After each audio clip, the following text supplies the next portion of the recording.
So tool number 5 in our arsenal of 20 tools is conferencing with a purpose. So how many of you have gone to a conference before where you, and you're crystal clear about how you maximize your return in that conference? How many have been to feel like they really understand how to maximize the return of the conference?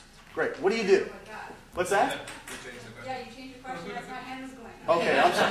So that's good. That's the way I get people to participate. I'll do anything. The first part of the question. Which is you always go with a plan? Yeah, or maybe not always, but certainly I've gone to a conference or a private speaking event with a certain objective in mind, and I came out feeling that I did a fair job with that objective. Outstanding. And I would argue, as Heather's pointing out, those who actually set any kind of a goal for any event, any activity you've got, are usually going to be more effective than those who don't.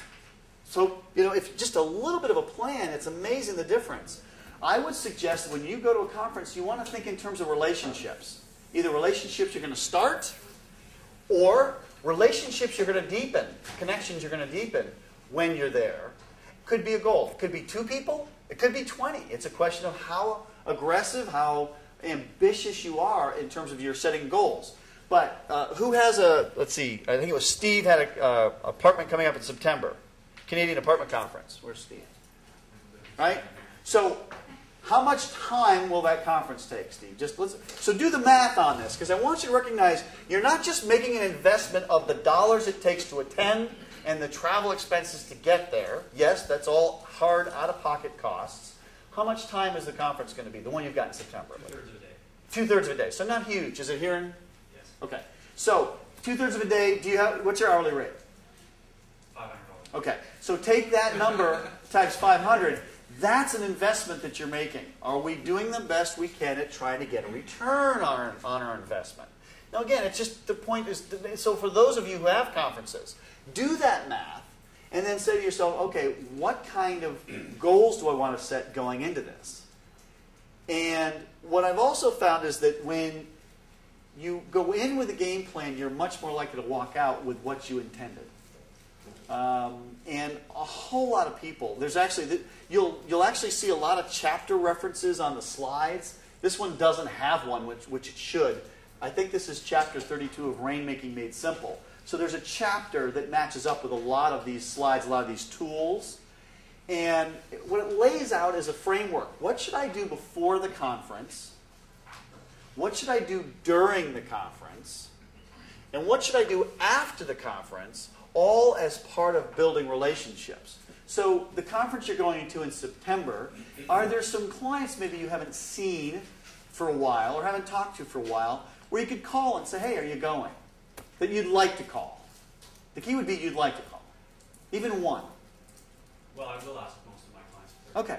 But see, it gives you a basis for reaching out to people, right? Then when you're there, what you're looking for is connections. Again, you want to make a certain number of connections.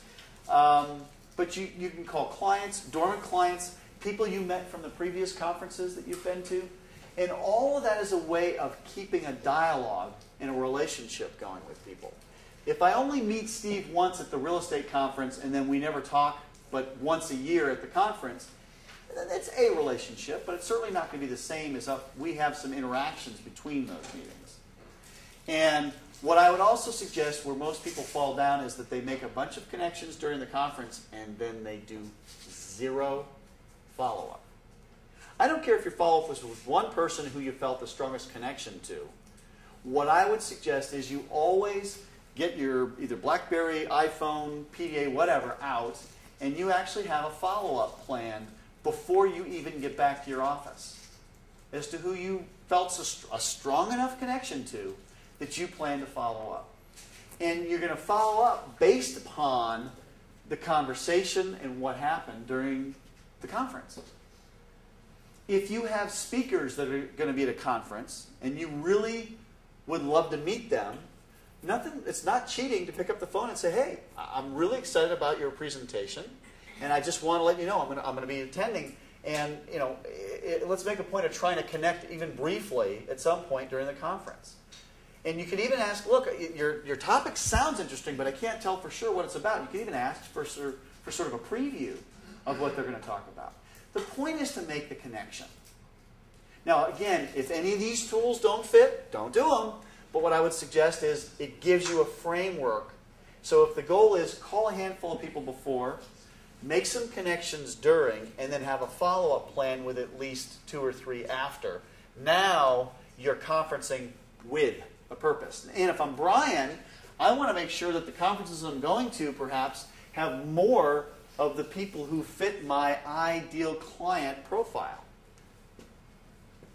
And maybe I call the folks in these industries disproportionate to the number of people that I call because I want to establish or reinforce connection. Does that make sense to everybody? Yeah? Okay. All right. Here's just examples of questions you could ask, high-energy questions you could ask at a conference. What did you think of the keynote speaker? Which sessions are you most interested in attending and why? What's the most insightful idea you've learned to this point in the conference? I mean, these are just examples. Because if you're going to go to the conference anyway, just remember to ask 1 or 2 of these questions. It's not about doing more. It's just simply reorganizing how I use the time that I've already committed. That's part of the, if there's a thread of all of this in what I'm doing, I'm not actually asking you to spend a lot more time doing this. I'm asking to say, look, of the time you're already spending, let's be a little bit more thoughtful about it, and let's get more from what we are doing already.